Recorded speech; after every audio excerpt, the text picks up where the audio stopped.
നമ്മുടെയെല്ലാം മനസ്സിൽ എന്നും മായാതെ നിൽക്കുന്ന ചില ഓർമ്മകളുണ്ട്. അവയിൽ പ്രധാനമാണ് പഴയ ദൂരദർശൻ കാലഘട്ടം. ആ കാലത്തെ ഏറ്റവും വലിയ അത്ഭുതമായിരുന്നു ഒരു റോബോട്ട്, ഒരു ഭീമാകാരൻ robot. Johnny Sokko and his flying robot എന്ന പരമ്പര. നമ്മൾ അതിനെ സ്നേഹത്തോടെ ജയൻ റോബോട്ട് എന്ന് വിളിച്ചു. ഇന്ന് നാം സംസാരിക്കുന്നത് ആ റോബോട്ടിനെ കുറിച്ചാണ്. ഇന്ത്യയിലെ ടെലിവിഷൻ പ്രേക്ഷകരിൽ അതുണ്ടാക്കിയ സ്വാധീനത്തെക്കുറിച്ചാണ്.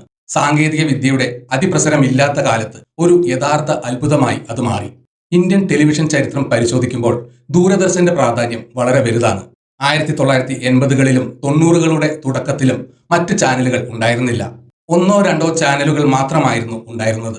ഈ ഒരൊറ്റ ചാനലിലൂടെയാണ് ഇന്ത്യയിലെ വലിയൊരു വിഭാഗം ജനങ്ങൾ ലോകത്തെ കണ്ടത്, വിനോദം ആസ്വദിച്ചത്. ആദ്യകാല ദൂരദർശൻ പരിപാടികൾക്ക് പ്രത്യേകതകൾ ഏറെയുണ്ടായിരുന്നു. പരിമിതമായ സാങ്കേതിക വിദ്യയെ അന്ന് ഉണ്ടായിരുന്നുള്ളൂ. എങ്കിലും ഓരോ പരിപാടിയും നമ്മൾ ആകാംക്ഷയോടെ കാത്തിരുന്നു.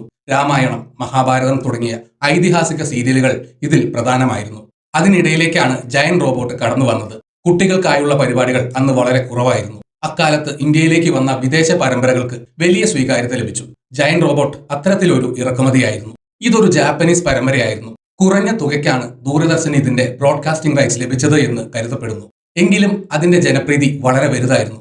ഓരോ ആഴ്ചയും ഒരു പ്രത്യേക ദിവസം, ഞായറാഴ്ചകളിലാണെന്നാണ് ഓർമ്മ, ഒരു പ്രത്യേക സമയത്താണ് ഇത് സംപ്രേഷണം ചെയ്തിരുന്നത്.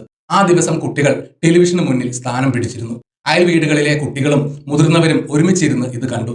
അങ്ങനെ ജയൻ റോബോട്ട് ഒരു ഫാമിലി എന്റർടൈൻമെന്റായി മാറി. അതൊരു കൾച്ചറൽ എക്സ്പീരിയൻസ് തന്നെയായിരുന്നു.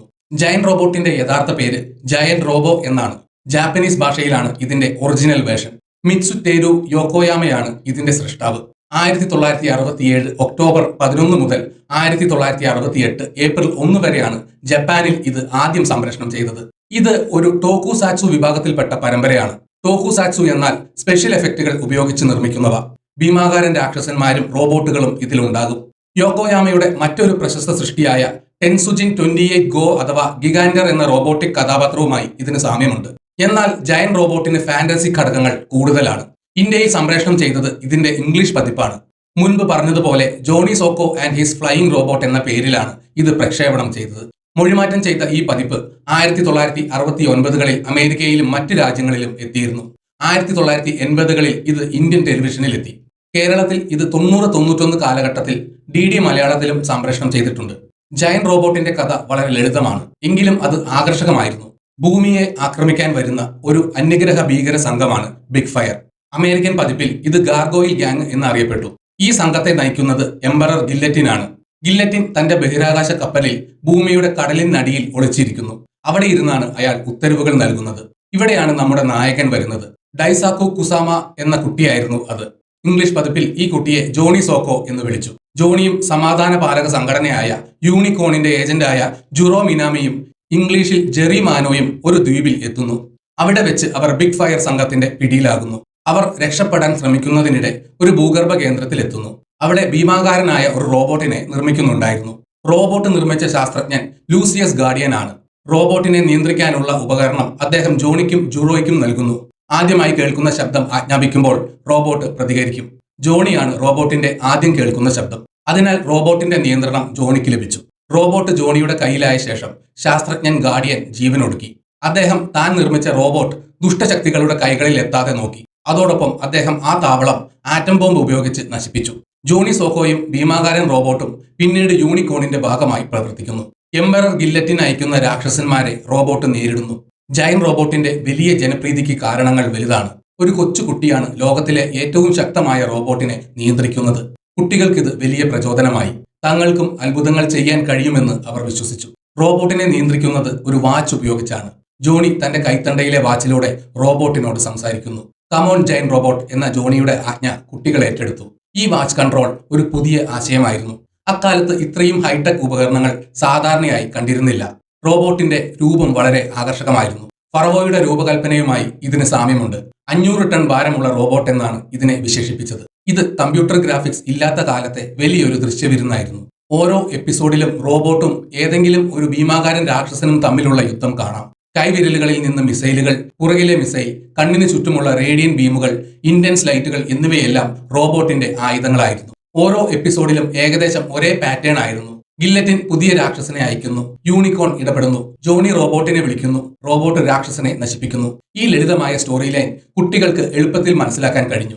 ഇന്നത്തെ നിലവാരത്തിൽ നോക്കുമ്പോൾ ജയന്റ് റോബോട്ട് ഒരു കുറഞ്ഞ ബഡ്ജറ്റ് സീരിയലായിരുന്നു. റോബോട്ടിനെയും രാക്ഷസന്മാരെയും നിർമ്മിക്കാൻ ഉപയോഗിച്ചത് പേപ്പിയർ മാഷയെ പോലുള്ള വസ്തുക്കളാണ്. ഇത് സ്പെഷ്യൽ എഫക്റ്റുകൾക്കായി കമ്പ്യൂട്ടർ ഗ്രാഫിക്സ് ഉപയോഗിക്കുന്നതിന് വളരെ മുമ്പുള്ള കാലമാണ്. പലപ്പോഴും ഒരേ ദൃശ്യങ്ങൾ തന്നെ വീണ്ടും വീണ്ടും ഉപയോഗിച്ചു. ഉദാഹരണത്തിന് റോബോട്ട് പറക്കുന്ന രംഗങ്ങൾ അല്ലെങ്കിൽ ചില മിസൈൽ ആക്രമണങ്ങൾ. ഇതിനെ സ്റ്റോക്ക് ഫുട്ടേജ് എന്ന് വിളിക്കുന്നു. ഇന്നത്തെ പ്രേക്ഷകർക്ക് ഇത് ദഹിക്കില്ലായിരിക്കാം. എന്നാൽ 80കളിലെ പ്രേക്ഷകർക്ക് ഇതൊരു പ്രശ്നമായിരുന്നില്ല. അവർക്ക് സാങ്കേതിക പോരായ്മകൾ കാണാൻ കഴിഞ്ഞിരുന്നില്ല. അവർ കണ്ടത് വലിയൊരു റോബോട്ടിനെയാണ്. ഒരു കുട്ടിയുടെ കമാൻഡിൽ അത് പറക്കുന്നു. വലിയ രാക്ഷസന്മാരെ തകർക്കുന്നു. ആ മാന്ത്രികതയിൽ അവർ ലയിച്ചു ചേർന്നു. ആസ്വാദനത്തിന്റെ മനസ്സ് കൂടുതൽ ലളിതവും ശുദ്ധവുമായിരുന്നു അന്ന്. അവർ ആ പരമ്പരയെ അതിൻ്റെതായ രീതിയിൽ അംഗീകരിച്ചു. ജയന്റ് റോബോട്ട് ഇന്ത്യയിലെ ഒരു തലമുറയുടെ കൂട്ടായ ഓർമ്മയാണ്. ഇത് വ്യക്തിപരമായ കാഴ്ചാനുഭവമായിരുന്നില്ല, അതൊരു കൂട്ടായ അനുഭവമായിരുന്നു. പരിപാടി തുടങ്ങുമ്പോൾ ഉള്ള തീം മ്യൂസിക് ഇപ്പോഴും പലർക്കും ഓർമ്മയുണ്ടാകാം. ആ മ്യൂസിക് കേട്ട് ഓടി ടിവിക്ക് മുന്നിൽ എത്തിയവർ ഏറെയാണ്. ജോണി സോക്കോ റോബോട്ടിനെ വിളിക്കുന്ന രീതി കുട്ടികൾ അനുകരിച്ചു. അക്കാലത്ത് ഇന്ത്യയിൽ വിദേശ സംസ്കാരത്തെക്കുറിച്ചുള്ള അറിവ് കുറവായിരുന്നു. ഈ സീരിയലുകൾ ജപ്പാനിലെയും പാശ്ചാത്യ രാജ്യങ്ങളിലെയും ശാസ്ത്ര സങ്കല്പങ്ങളെ പരിചയപ്പെടുത്തി. റോബോട്ടുകൾ, ബഹിരാകാശ യാത്ര, അന്യഗ്രഹ ജീവികൾ എന്നിവയെക്കുറിച്ചുള്ള കുട്ടികളുടെ ആദ്യത്തെ അറിവുകൾ ഈ പരിപാടികളിലൂടെ ലഭിച്ചു.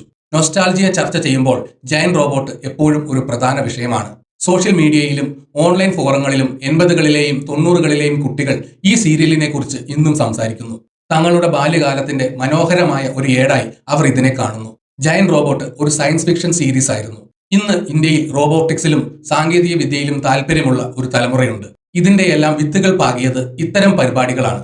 പല കുട്ടികളെയും ശാസ്ത്രീയമായ ചിന്തകളിലേക്ക് നയിക്കാൻ ഈ പരമ്പരകൾക്ക് കഴിഞ്ഞിട്ടുണ്ട്. ഒരു യന്ത്രത്തെ നിയന്ത്രിക്കാൻ കഴിയുന്നതിന്റെ അത്ഭുതം അവർ അറിഞ്ഞു. പ്രതിസന്ധികളെ നേരിടാനുള്ള മനുഷ്യന്റെ കഴിവ് അവർ കണ്ടു. യുദ്ധം, സമാധാനം, മനുഷ്യൻ, യന്ത്രം എന്നീ വിഷയങ്ങളെക്കുറിച്ച് ഒരു കുട്ടിയുടെ തലത്തിൽ ചിന്തിക്കാൻ ഈ സീരിയൽ സഹായിച്ചു. നായകനായ ജോണി സോക്കോ ഒരു സാധാരണ കുട്ടിയായിരുന്നു. ലോകത്തെ ദുഷ്ടശക്തികളിൽ നിന്ന് രക്ഷിക്കുന്ന ഒരു വലിയ ഉത്തരവാദിത്തമാണ് അവന്റെ ചുമലിൽ വന്നു ചേർന്നത്. അതവൻ ധീരമായി ഏറ്റെടുത്തു. ഇത് ഉത്തരവാദിത്ത ബോധത്തെക്കുറിച്ചുള്ള ഒരു പാഠം കൂടിയായിരുന്നു. അക്കാലത്ത് രാഷ്ട്രങ്ങൾ തമ്മിലുള്ള ബന്ധങ്ങൾ സങ്കീർണമായിരുന്നു. ദൂരദർശൻ വിദേശ പരമ്പരകൾ പ്രക്ഷേപണം ചെയ്തത് പല കാരണങ്ങൾ കൊണ്ടാവാം. എന്നാൽ അത് രാജ്യങ്ങൾ തമ്മിലുള്ള സാംസ്കാരിക കൈമാറ്റത്തിന് വഴിയൊരുക്കി. ജാപ്പനീസ് സംസ്കാരത്തെയും അവിടുത്തെ കലാസൃഷ്ടികളെയും ഇന്ത്യൻ പ്രേക്ഷകർക്ക് പരിചയപ്പെടുത്തി. ജയന്റ് റോബോട്ടിനെ ഓർക്കുമ്പോൾ ആ പഴയ ദൂരദർശൻ കാലവും നമ്മുടെ നിഷ്കളങ്കമായ കുട്ടിക്കാലവുമാണ് മനസ്സിൽ തെളിയുന്നത്. ഈ വീഡിയോ ഇവിടെ വെച്ച് നിർത്തുന്നു. നിങ്ങൾക്ക് വീഡിയോ ഇഷ്ടപ്പെട്ടെങ്കിൽ ലൈക്ക് ചെയ്യുക. ചാനൽ സബ്സ്ക്രൈബ് ചെയ്തിട്ടില്ലെങ്കിൽ മറക്കാതെ സബ്സ്ക്രൈബ് ചെയ്യണം. നിങ്ങളുടെ വിലയേറിയ അഭിപ്രായങ്ങൾ കമന്റിൽ രേഖപ്പെടുത്തണം. നോട്ടിഫിക്കേഷൻ ബെൽ ബട്ടൺ അമർത്താൻ മറക്കരുത്. മറ്റൊരു വീഡിയോയുമായി വീണ്ടും കാണാം. ജയ് ഹിന്ദ്.